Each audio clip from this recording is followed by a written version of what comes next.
Times ایسا ہوا ہے کہ پیپلز پارٹی اور P T I recent past میں اکٹھے ہو کر انہوں نے کچھ کام کیے ہیں. تو جب آپ اپنی پارٹی کے مفاد کے لیے، فرد کے مفاد کے لیے، اپنی ذات کے لیے اکٹھے ہو سکتے ہیں، تو کراچی کے 3.5 کروڑ لوگوں اور پاکستان بھر کا سب سے بڑا شہر، عالم اسلام کا سب سے بڑا شہر، دنیا کی 175 ملکوں سے زیادہ آبادی کا شہر، اس کے لیے آپ اپنی رائے کی قربانی نہ دے دیں اور کراچی کے لوگوں کو اور پاکستان کے لوگوں کا بھلا کر دیں تو کیا ہو جائے گا؟ ذات کے لیے تو اکٹھے ہو جاتے ہیں، کبھی لوگوں کے لیے بھی آپ یہ کڑوا گھونٹ پی لیں. اور کڑوا گھونٹ کیا ہے؟ کچھ بھی نہیں ہے. آپ کو تو جماعت اسلامی پہ اتفاق کرنا ہے، آپ کو تو ایک دوسرے کے ساتھ اتحاد تھوڑی کرنا ہے. یہ بتائیے گا کہ جتنے بھی حالات خراب ہیں کراچی کے، سندھ کے لوگوں کی مشکلات ہیں جتنی بھی، ان تمام کی ذمہ داری آپ کس پر لگا رہے ہیں؟ گورنمنٹ جو موجودہ ہے پیپلز پارٹی کی اس پر یا ایم کیو ایم پر؟ کراچی میں تو پچھلے 30-35 سال میں پیپلز پارٹی اور ایم کیو ایم کی اتحادی حکومت رہی ہے بار بار، اور پچھلے 15 سال سے پیپلز پارٹی کی حکومت ہے. ظاہر ہے کہ 15 سال سے جو پارٹی صوبے میں بلا شرکت غیرے اتحادی وہ بناتے رہے ایم کیو ایم کو، لیکن ان کی اکثریت رہی ہے اور انہوں نے اگر حکومت کی ہے تو تمام تر حالات کی ذمہ داری بھی پیپلز پارٹی پر اور سندھ حکومت پر عائد ہوتی ہے. یہ بات تو بالکل واضح ہے. لیکن ایم کیو ایم بری ذمہ کیسے ہو سکتی ہے؟ جس کو جتنا بھاری مینڈیٹ ملا وہ بری ذمہ نہیں ہو سکتے، جبکہ ایک زمانہ ایسا رہا ہے، ایک زمانہ نہیں رہا بلکہ کئی زمانے ایسے رہے کہ جس میں ان کی مرضی کے بغیر کوئی کچھ نہیں کر سکتا تھا. ہڑتال ہوتی تھی، صبح اعلان ہوتا تھا، ہڑتال ہو جاتی تھی، 4 بجے کھول دیتے تھے 4 بجے کھل جاتا تھا، 6 بجے چاہتے تھے 6 بجے کھلتا تھا، اگلے دن بھی نہیں کھولتے تھے تو نہیں کھلتا تھا. جس کی اتنی بڑی طاقت اور قوت ہو تو پھر تو ہمارے بچوں کو پڑھنا چاہیے تھا نا، پھر ہمیں آگے بڑھنا چاہیے تھا، پھر تو ڈیولپمنٹ ہونی چاہیے تھی. ملازمتوں میں بھی شرکت کی ہوئی تھی کہ کراچی حیدرآباد کی ملازمتیں ایم کیو ایم لے گی اور باقی کی جو ہے وہ پیپلز پارٹی لے گی یا دوسری حکومت لے گی. لیکن اس کے نتیجے میں بھی بھرتیاں پیسے دے کر کی گئی اور وہ بھی پھر مہاجروں کو تو نہیں ملی بہت ساری جگہوں پر ملازمتیں. کہنے کا مقصد یہ ہے کہ اگر کوئی بھی پارٹی اس طرح سے بیہیو کرے گی کہ وہ پیسہ کمانے کا ذریعہ بنائے، فاشزم پھیلانے کا ذریعہ بنائے، تو اس سے شہر کی بہتری نہیں ہوتی. اسی لیے تو لوگ شفٹ ہوئے. جو میرا سوال تھا کہ کس کو ذمہ دار قرار دیتے ہیں؟ نہیں، میں نے بتایا نا کہ 15 سال سے جو پارٹی برسر اقتدار ہے مسلسل، سب سے بڑی رسپانسبلٹی ہوتی ہے. تو پیپلز پارٹی نے یہ مشکلات اگر پیدا کی ہیں تو وہ مشکلات حل کرنے کے لیے عوام نے آپ کو ووٹ کیے ہیں، تو آپ اطاعت کیسے پھر پیپلز پارٹی سے کر سکتے ہیں؟ کیا وہ عوام جس نے ووٹ دیے ہیں ان کو کس جگہ رکھیں گے؟ بات یہ ہے میرے بھائی کہ 2008 سے 2015 تک بھی ایم کیو ایم پیپلز پارٹی کی اتحادی تھی، صوبائی میں بھی، مرکز میں بھی، اور گورنر اس کے بعد بھی رہے تھے. یہ بھی ریکارڈ درست رہنا چاہیے. تیسری بات یہ ہے کہ لوگوں نے ہمیں ووٹ دیے ہیں، خدمت کے لیے دیے ہیں، کام کرنے کے لیے. یہ فیصلہ ہم کریں گے انشاءاللہ، لوگوں کے ساتھ مل کر کریں گے، ہمارے اپنے ووٹر اور سپورٹر کے ساتھ اور کراچی کے عوام کے ساتھ مل کر، کہ کراچی کی ڈیولپمنٹ کے لیے کون سی چیز بہتر ہے. ڈیولپمنٹ فرسٹ ہے، کراچی کو آگے بڑھانا ہے، اپنے بچوں کو پڑھانا ہے. اس کے لیے ظاہر سی بات ہے کہ اس پولیٹیکل سینیریو میں تمام تر اختلافات کے باوجود سندھ حکومت سے آپ بات تو کریں گے نا. میں اتحاد کی بات نہیں کر رہا، آپ اپوزیشن سے بات تو کریں گے نا. تو جب ہم کسی پروسیس کو آگے بڑھانا چاہتے ہیں تو آپ کو گفتگو بھی کرنی پڑتی ہے، مطالبہ بھی کرنا پڑتا ہے، احتجاج بھی کرنا پڑتا ہے، منوانا بھی پڑتا ہے، اور مل کر مشترکہ چیزوں کے اوپر چلنا بھی پڑتا ہے. جو چلے گا اس کے ساتھ ٹھیک چلیں گے، جو نہیں چلے گا تو ہمارے پاس تو سارے آپشن موجود ہیں. کراچی کے حوالے سے یہ بتائیے گا، آپ کا اگر میئر بن جاتا ہے کہ سب سے پریورٹی بیس پر کون سا کام ہے جو سب سے پہلے آپ نے سٹارٹ کرنا ہے؟ میرا خیال ہے کہ لوگوں کی توقع بھی یہ ہے کہ سب سے پہلے کراچی میں صفائی کا نظام بہتر بن جائے، نظام بن جائے. صفائی ایک ایسی چیز ہے کہ جو مسلسل کرنے کا کام ہے سسٹم کے ساتھ. یہ نہیں ہے کہ 2 دن صاف کر دیا مہم چلا کر اور اس کے بعد دوبارہ گندگی شروع ہو جائے. دوسری چیز یہ ہے کہ شہر میں اس وقت جگہ جگہ رکاوٹیں ہیں، شہر کو موٹریبل بنانا ہے. اس طرح سے پیچ ورکنگ ایمانداری کے ساتھ کر دی جائے اور پراپر طریقے سے کہ اور ایک سسٹم ڈیولپ ہو جائے کہ جہاں ٹوٹے وہاں فوراً بنا دیا جائے کہ شہر میں ٹریفک کا فلو ٹھیک ہو جائے. ایک فلو ٹھیک ہو جائے، ایک صفائی ستھرائی کا نظام شروع ہو تو لوگ کو ایک سائے آف ریلیف ملے گا. اور میں سمجھتا ہوں کہ اس دوران میں سائملٹینیسلی ہمیں پھر اپنے تمام بڑے منصوبوں اور پروجیکٹس کی طرف بھی جانا ہوگا. ہمارا بڑا ویژن ہے، ہم شہر میں ماس ٹرانزٹ سسٹم کو ریوائیو کرنا چاہتے ہیں اور اس کے لیے اپنا کردار ادا کریں گے. ہمارے اختیار میں نہیں بھی ہوگا تو شہر کا جب کوئی والی وارث ہے اور کام کرتا ہوا دکھے گا تو پورا شہر ہمارے ساتھ آ کر کھڑا ہوگا. تو اللہ نے چاہا تو ہم یہ تمام پروجیکٹ، بے شک میں تو بار بار یہ کہہ رہا ہوں کہ ہمارے پیش نظر یہ نہیں ہے کہ ہمیں تختیاں لگانی ہیں. تختیاں پیپلز پارٹی لگا لے، پی ٹی آئی لگا لے، نون لیگ لگا لے، وزیر اعظم لگا لے، وزیر اعلیٰ لگا لے، کام ہمارے شہر کا ہونا، کام ہم کریں گے، تختیاں تم لگانا. ہم اس ذہن کے ساتھ کام کرنے کے لیے آ رہے ہیں تو اگر یہ لوگ قبول کریں گے تو ٹھیک ہے, نہیں کریں گے تو ہم لڑیں گے. KMC کے اسکول ہوتے تھے, لوکل اسکول ہوتے تھے, اس کی آپ کی کیا پالیسی رہے گی؟ آپ اسکول کو, ان اسکولوں کو دوبارہ سٹارٹ کریں گے؟ اب تو اسکول سارے بند ہو چکے ہیں KMC کے. تو KMC کے جو 800-900 اسکول ہیں, ایسا نہیں ہے کہ وہ سب بند ہو گئے ہیں. وہ الگ بات ہے کہ چونکہ ایجوکیشن میں مسلسل حکومت کی طرف سے نہ صرف یہ کہ توجہ نہیں ہے بلکہ کرپشن اور لوٹ مار بھی ہے, تو اس کے نتیجے میں جو سندھ حکومت کے تحت اسکول اور کالجز ہیں وہ بھی ویران ہیں, اور وہاں بھی ایجوکیشن اس طرح سے نہیں ہو رہی, اس میں بھی سیاسی بنیادوں پہ بھرتیاں ہوتی ہیں, اور جو KMC کے اسکول ہیں اس کا بھی حال اچھا نہیں ہے. تو ہماری تو ترجیحات میں شامل ہے, جب ہم جماعت اسلامی کے پلیٹ فارم سے عثمان پبلک اسکول چلا سکتے ہیں اور اس کے 50-52 کیمپس چلا سکتے ہیں, ارقم اسکول چلا سکتے ہیں کراچی میں, گرین فلیگ اسکول چلا سکتے ہیں, تو ہمارے پاس تو تجربہ بھی ہے. ایک پرائیویٹلی چند تھوڑی سی فیس کم سے کم جتنی ہو سکتی ہے ہم لیتے ہیں, ظاہر ہے کہ زیرو پہ تو نہیں لے جا سکتی کوئی بھی ادارہ, کوئی NGO, کوئی جماعت. جب ہم چلا سکتے ہیں تو KMC میں جتنا بھی فنڈ موجود ہے اس کے لحاظ سے انشاءاللہ یہ اسکول کیوں نہیں چلا سکتے. تو ہمارے پاس وہ ٹیم موجود ہے. ایک سال میں تو شاید اس لیول پہ ہم نہیں پہنچا سکیں گے, لیکن ہمارا بالکل ایم بھی یہ ہے, اور انشاءاللہ ہم کر کے دکھائیں گے کہ ہمارے یہ اسکول ماڈل اسکول بنے. یہ بتائیے گا کہ ابھی کیا سچویشن ہے سندھ کے ایریا میں, جو سیلاب زدگان کی رہائشیں ہیں ختم ہو گئی تھی, ان کی کیا سچویشن ہے؟ ابھی اسی طرح امداد کر رہے ہیں یا ان کے مسائل حل ہو گئے؟ اس طرف تو کوئی بات نہیں کر رہا. اس سلسلے میں تھوڑی آگاہی دیجیے گا. ہمارے اوورسیز پاکستانی اس سے کافی جڑے ہوئے ہیں, ادھر سے بے شمار چیریٹیز بھی جاتی ہیں, وہاں کھانے دیتے ہیں, ٹینٹ انہوں نے بنائے ہوئے ہیں. اس سلسلے میں تھوڑی آگاہی دیجیے گا, اوریجنل صورتحال کیا ہے؟ دیکھیں, آپ کو معلوم ہے کہ الخدمت سب سے بڑی آرگنائزیشن تھی اس پورے ریلیف میں. حکومت جہاں نہیں پہنچی وہاں الخدمت کے رضاکار پہنچے. خود ہمارے کراچی شہر سے میں خود بھی گیا اور میری پوری ٹیم بھی وہاں جاتی رہی اور خدمت کرتی رہی. 3 چیزیں تھیں, ایک ریسکیو تھا, اس کے بعد ریلیف کا کام تھا, اور پھر ریہیبلیٹیشن کا کام تھا. ریسکیو الحمدللہ جتنا ہو سکتا تھا وہ ہم نے کیا, اور اس میں اور بھی ادارے کام کر رہے تھے. اس کے بعد ریلیف کے لیے ہم نے ان کے کیمپس لگائے, ان کے کھانے پینے کا انتظام, ان کے کپڑوں کا انتظام, ان کی تعلیم کا انتظام, یہ سب ہم نے اپنے کیمپ جگہ جگہ لگائے تھے. اور چونکہ ہماری ہر جگہ جماعت اسلامی کی تنظیم موجود ہے تو ہمیں سہولت تھی کہ اگر کسی ایک خاص جگہ کے لیے کوئی ڈونیشن دیتا تھا تو وہاں تک وہ پہنچتی تھی. تو اس فیز سے بھی بہرحال بڑی حد تک نکل گئے ہیں. کیمپنگ زیادہ تر ختم ہو گئی ہے, اب لوگ واپس اپنے گھروں کی طرف چلے گئے ہیں. اب وہاں پر کام یہ تھا کہ ریہیبلیٹیشن کی جائے. تو ہم نے بہت ساری جگہوں پر لوگوں کو مکان تعمیر کر کے دیے ہیں, بہت ساری جگہوں پہ لوگوں کو بیج فراہم کیے ہیں سیڈز کے, جس کے نتیجے میں وہ اپنی زراعت کر سکتے ہیں. کہیں پر ہم نے جو ہے جانور خرید کے دیے ہیں, اور یہ کام اندرون سندھ بھی کیا ہے, جنوبی پنجاب میں بھی کیا ہے, اور اس کے علاوہ KP کے بھی بعض علاقوں میں یہ کام کیا ہے. تو الحمدللہ جو ایک پارٹی اور NGO لوگوں کے تعاون سے کر سکتی ہے وہ الحمدللہ ہم نے کیا ہے. اور اس وقت بھی یہ اس فیز میں ہے ہم کہ لوگوں کے مکانات کی تعمیر بھی ہو رہی ہے, اور ان کی لائف اسٹاک کو بھی مینٹین کرنے کے لیے ان کو جو ہے پیسے فراہم کیے گئے ہیں. اور جو بعض ایسے لوگ تھے کہ جن کو ہم نے پیسے دے دیے کہ وہ خود اپنی مکان کو جو خراب ہو چکا ہے اس کو تعمیر کر لیں. تو چونکہ جماعت اسلامی میں یہ نظام ٹرانسپیرنٹ ہوتا ہے اور کاؤنٹر چیک بہت سارے لگے ہوئے ہوتے ہیں, تو اگر کوئی غلطی کرتا بھی ہے تو فوراً پتہ چل جاتا ہے. تو الحمدللہ ہمارا یہ شفاف طریقے سے پورا سلسلہ چل رہا ہے. میں اوورسیز پاکستانیوں کا یہ شکریہ ادا کرتا ہوں کہ مجھے معلوم ہے کراچی میں جو الیکشن کیمپین چلی تھی اس میں اوورسیز پاکستانیوں نے بھی اپنا رول ادا کیا تھا, اور بہت ساری پارٹی وابستگیوں سے بالاتر ہو کر ہمیں سپورٹ کیا تھا. تو میں آپ کا شکریہ ادا کرتا ہوں. ایک کالر ساتھ ہے, میں چاہتا ہوں کہ ان کے ویوز سن لیں کہ وہ کیا کہتے ہیں. السلام علیکم. وعلیکم السلام جی. بہت احترام کے ساتھ میں آپ کے مہمان سے پوچھنا چاہتی ہوں کہ انہیں پوری طرح پتہ ہوگا کہ پولیٹیکل فلسفی جو کراچی کی وہ کیا ہے. بارود کے ڈیروں پر حکومت ہوتی رہی, اور ایک پوری کراچی کی انکم لوٹ کر لندن میں بیٹھ کر وہ پارٹیاں بناتے ہیں, لندن سے بیٹھ کر وہ سارے کراچی کو چلاتے ہیں.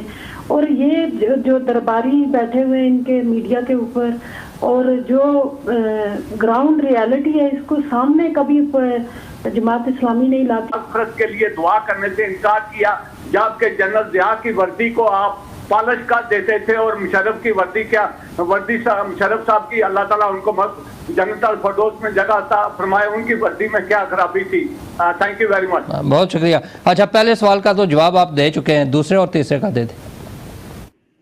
اچھا, پہلے سوال کے جواب میں بھی یہ ہے کہ جو بھی PTI کے سپورٹر ہیں وہ اپنی پارٹی میں کنسنسس ڈیولپ کر دیں کہ وہ 100% سپورٹ جماعت اسلامی کو کر دیں, اس لیے کہ جماعت اسلامی کا میئر بننا ہے. تو ہمیں بہت سہولت ہو جائے گی. تو اس لیے اپنی جو بھی ویل وشر ہیں اپنی پارٹی کے، وہ کم از کم ہماری غیر مشروط حمایت تو کروا دینا، اس لیے کہ ان کا میئر تو نہیں بن سکتا، ہمارا بن سکتا ہے، تو انشاءاللہ تعالی ہم سب کو ساتھ لے کر چلیں گے. تو پہلی بات تو یہ ہو جائے گی ہمیں سہولت ہوگی اپنا ڈیسیجن لینے میں. لیکن جب وہاں کی پارٹی سے ہی یہ بات آنا شروع ہو جائے کہ ہم جماعت اسلامی کا میئر نہیں بنانا چاہتے، تو ظاہر ہے وہ پیپلز پارٹی کا میئر اگر کوئی بنانا چاہتا ہے تو پھر میں کیا کروں؟ پھر تو میں کراچی کو دیکھوں گا نا. میری مجبوری یہ ہے کہ ہمیں کراچی میں کام کرنا ہے. تو اس لیے ابھی یہ اس سوال کی طرف ہم آئے ہی نہیں ہیں، لیکن ابھی اپنی اپنی پارٹیوں میں لوگ پریشر ڈلوائیں اور کنسنسس میئر بنوا دیں. دوسرا سوال آپ نے جو ترکی میں کمبل بھیجنے والا کیا تھا، تو آپ کو یاد ہوگا مشرف صاحب کے زمانے میں ایک زلزلہ آیا تھا، اور اس زلزلے کے بعد بلینکٹ جو آئے تھے نا وہ اسلام آباد کے بازاروں سے ملے تھے. تو بات یہ ہے کہ سبھی لوگوں کا کنڈکٹ تقریباً اسی طرح کا ہوتا ہے. البتہ مجھے ابھی پتہ چلا ہے کہ گورنمنٹ نے اس بات کی ہے تردید کی ہے کہ یہ والا سامان جو ترکی گیا ہے یہ وہ نہیں ہے کہ جو ہمارے فلڈ کے لیے بھیجا گیا تھا. اب یہ تو تحقیق ہونی چاہیے، پتہ ہونا چاہیے، لیکن چونکہ ہمارے ہاں ایسا سب کچھ ہوتا ہے، اس لیے اگر یہ پروپیگنڈا بھی ہے تو اس میں جان پڑ جاتی ہے. چونکہ ہمارے ہاں جو پورا سسٹم ہے جن لوگوں کے ہاتھ میں ہے وہ یہ سب چوریاں کرتے ہیں. یہ امداد کے آئے ہوئے آئی ڈی پیز کے کمبل بھی بیچ کے کھا جاتے ہیں، اور یہ بڑے بڑے طاقتور لوگوں کے زیر سایہ سارے کام ہوتے رہیں. تو اس لیے لوگ اس بات کی توقع اس حکومت اور حکمران طبقے سے رکھتے ہیں، اسی لیے تو پھر پروپیگنڈے میں جان پیدا ہو جاتی ہے. ورنہ بعض اوقات یہ ہوتا ہے کہ چونکہ مجموعی طور پر اتنی خرابی ہے تو پھر کوئی غلط بات بھی چل پڑتی ہے تو لوگ اس کو لے کر اڑ جاتے ہیں. اس کی تحقیق ہونی چاہیے. مشتاق صاحب نے اس کی وضاحت پوری کر دی ہے ابھی کل پرسوں کسی ٹی وی پروگرام میں. میں بس وہ اس طرح کی کوئی بات نہیں تھی. اور مشرف صاحب کے حوالے سے جو ہماری چارج شیٹ ہے، مطلب ہم صرف مہاجر اور پنجابی اور پختون کی بنیاد پر فیصلہ نہیں کریں گے کہ کس جنرل کو سپورٹ کرنی ہے کس کو نہیں کرنی ہے. جو بات ہے اس کو اتنا ماننا چاہیے. اور ڈاکٹر عافیہ صدیقی بھی اسی شہر کراچی کی بچی ہے، اس کو بیچ کر ڈالر کمانے والے کو اس طرح سے مارجن نہیں دیا جائے گا کہ اس کے لیے ساری چیزیں ٹھیک ہو جائیں گی. جہاں تک دعائے مغفرت کا معاملہ، یہ فقہی معاملہ ہے، اور اس فقہی معاملے میں تو کسی کو بھی رائے قائم کرنے کا حق نہیں ہے. لیکن ہر ادارے کا اپنا ایک ڈیکورم ہوتا ہے. اگر سینٹ میں دعا کا معاملہ آتا ہے تو 24 کروڑ لوگوں میں سے جس کا انتقال ہوتا ہے اس کی دعا نہیں ہوتی. سینٹ کی دعا کا ایک خاص حیثیت ہوتی ہے. تو اگر پاکستان میں کوئی آئین ہے، پاکستان میں کوئی ضابطہ ہے، کوئی قانون موجود ہے، اور اس قانون کے تحت اگر پاکستان میں عدالت ہے، تو یا تو آپ کہتے ہیں کہ ہم نہ کسی عدالت کو مانتے ہیں، نہ قانون کو مانتے ہیں، نہ سینٹ کے ڈیکورم کو مانتے ہیں. اور اگر عدالت فیصلہ دے چکی ہو کسی کے بارے میں اور پھر اس کے بعد آپ یہ بنانے کی کوشش کریں کہ نہیں صاحب آپ اس کے اوپر جو ہے وہ بات ہی نہیں کر سکتے، تو میں سمجھتا ہوں وہ ٹھیک نہیں ہے. البتہ انہوں نے جو اس طرح کا جملہ کہا تھا اس کے بعد ان کو اس کا موقع نہیں ملا تھا. انہوں نے خود وضاحت کی ہے کہ میں اس کو واضح کر سکوں کہ یہ بات کیوں کی جا رہی ہے. پھر جو پیپلز پارٹی کے لوگ بھی تو بات کر رہے تھے، اس میں اور بھی بہت سارے لوگ بات کر رہے تھے، تو صرف مشتاق صاحب کو سامنے رکھ کر یہ بات کی گئی. البتہ جو کسی بھی فرد کے حوالے سے چارج شیٹ ہے وہ پیش کرنے کا ہمیں حاصل ہے، لیکن جہاں تک فقہی معاملہ ہے اس میں احتیاط کرنی چاہیے. اچھا یہ بتائیے گا، اگر آپ کو ابھی ہم کہیں کہ جنرل مشرف کے لیے دعا کریں تو کریں گے آپ؟ انا للہ و انا الیہ راجعون. یہ ایشو نہیں ہے پاکستان کا.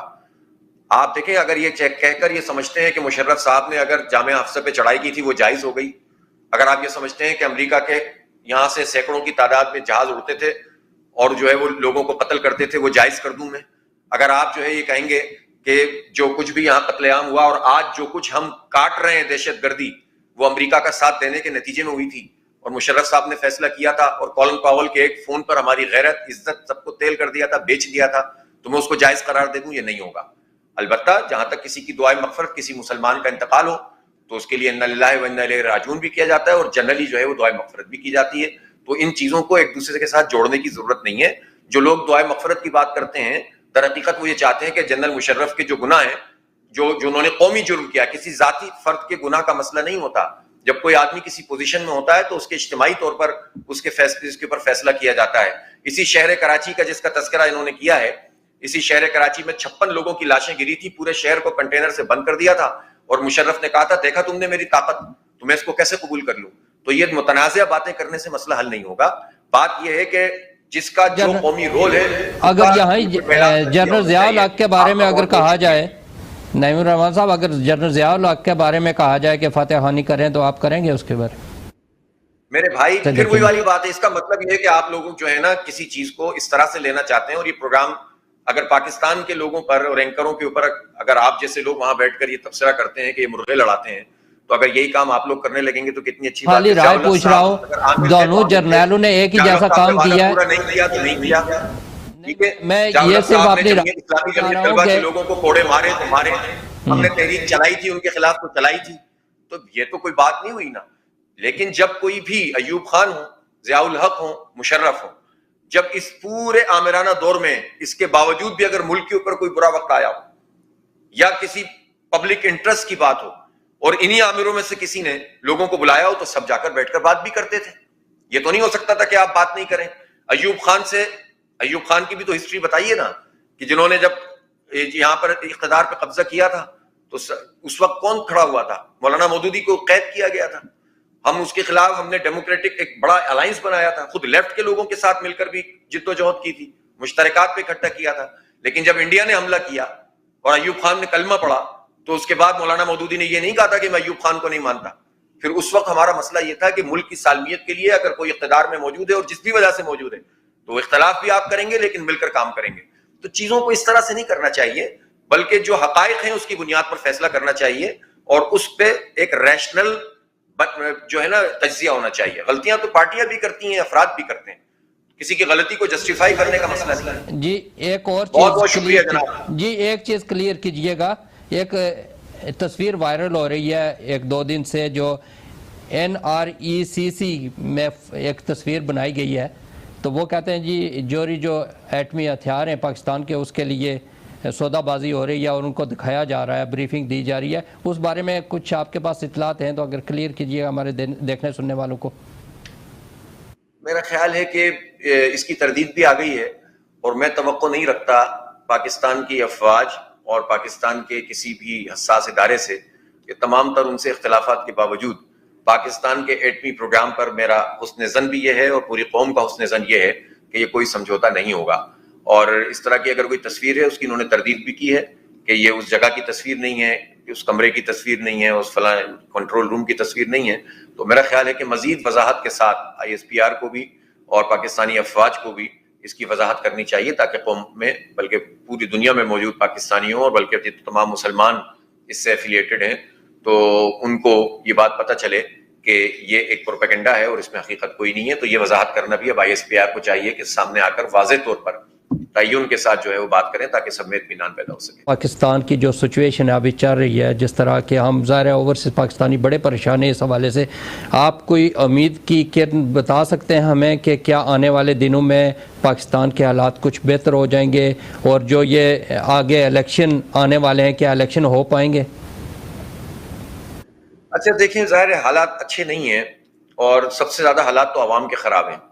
مجھے آپ بتائیں کہ جو پولیٹیکل رجیم ہے ہماری، چاہے اپوزیشن میں ہو یا حکومت میں، ان میں سے اکثر وہ لوگ ہیں جن کا یہ مسئلہ ہی نہیں ہے کہ پیٹرول کی قیمت کیا ہے، جن کا تو یہ مسئلہ نہیں ہے کہ پکنا کیا ہے گھر میں، جن کا یہ مسئلہ نہیں ہے کہ ان کے بچوں کی فیس دینی ہے کہ نہیں دینی. یہ تو ایک پولیٹیکل ایلیٹ ہے جو ہمارے پاس موجود ہے. جاگیرداروں اور وڈیروں اور الیکٹیبل کی ایک بہت بڑی طاقت ہے جو ہر پارٹی میں موجود ہے اور اس میں کوئی تخصیص بھی نہیں ہے.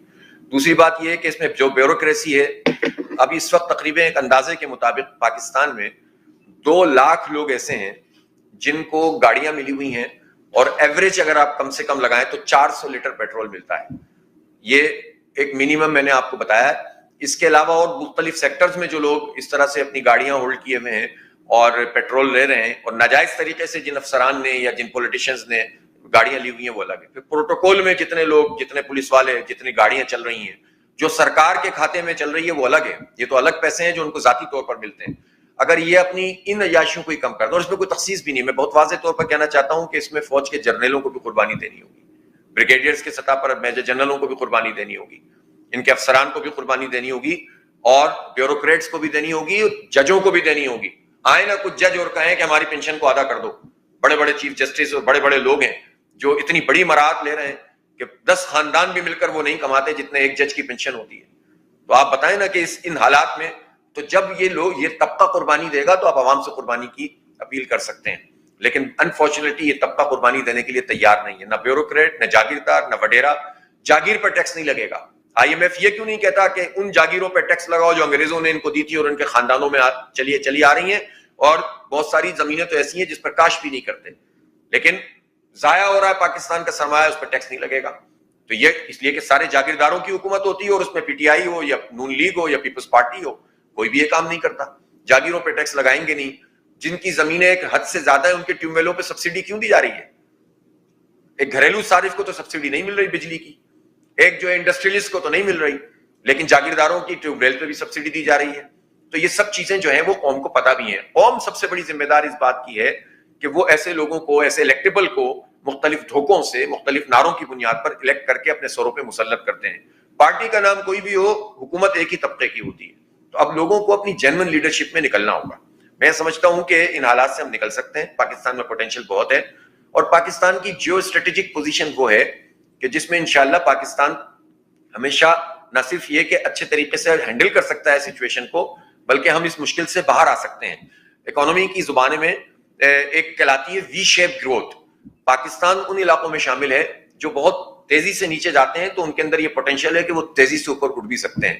لیڈرشپ ٹھیک ہونی چاہیے، اور لیڈرشپ ٹھیک ہونے کے لیے ضروری ہے کہ اس کی ٹیم ٹھیک ہونی چاہیے. ایک آدمی سے کچھ نہیں ہوتا. آنےسٹ بھی ہونی چاہیے، کیپیبل بھی ہونی چاہیے. میں یہ بات کہہ سکتا ہوں کہ لوگوں کو جو بھی ہو، آج نہیں تو کل اور کل نہیں تو پرسوں، یہ بات ریئلائز ہو جائے گی کہ اس ملک کی لیڈرشپ میں کوئی چوائس ہی نہیں ہے سوائے اس کے کہ جماعت اسلامی گرو کرے، اوپر آئے اور لوگ اس کو سپورٹ کریں. انشاءاللہ اس ملک کے حالات ہم بدل دیں گے. مہنگائی کا ایک طوفان کا آ گیا ہے. آپ نے تو مہنگائی کے خلاف کافی تحریک بھی چلائی ہے. اب آپ کا کیا خیال ہے کہ دوبارہ سڑکوں پہ لوگوں کو نکالیں گے؟ آج بھی امیر جماعت نے پورے پاکستان کی جو لیڈرشپ تھی، تمام سٹیز کی اور پروونس کی، ان کا ایک ہنگامی اجلاس آن لائن کیا تھا، اور اس میں ہمارے پاس ملٹیپل آپشن موجود ہیں. اور وہ یہ ہے کہ ہم پورے شہر کی سطح، پورے ملک کی سطح پر بیک وقت دھرنے شروع کریں، ایک بڑا دھرنا دیں، ہڑتال کریں اور احتجاج کریں، اور لوگوں میں کیمپین کریں کہ کسی طرح یہ ماس موبلائزیشن ہو اور اس کے نتیجے میں کچھ چیزیں ہماری بہتر ہو سکیں. تو ہم ملٹیپل آپشنز ہیں، اور انشاءاللہ ایک دو دن میں امیر جماعت سراج الحق صاحب اس کا اعلان کریں گے، اور پورا ہم یہاں کراچی میں بھی انشاءاللہ اس کو فالو کریں گے. ہم نے تو کل بھی ایک بہت بڑا احتجاج یہاں کراچی میں رکھا ہے. ابھی 4 دن پہلے ہی تو 5 دن پہلے 3 دن کا لاہور سے پنڈی پورا کارواں، روڈ کارواں نکالا ہے. تو یہ موبلائزیشن کا ہے. انفارچونیٹلی اس طرح سے میڈیا جماعت اسلامی کو وہ کوریج نہیں دیتا جو اس کا ڈیو شیئر بنتی ہے. اگر وہ کوریج ہونے لگے تو یہ پارٹی بھی جو ہے وہ لوگوں کے ووٹنگ پیٹرن میں بھی آنا شروع ہو جائے گی.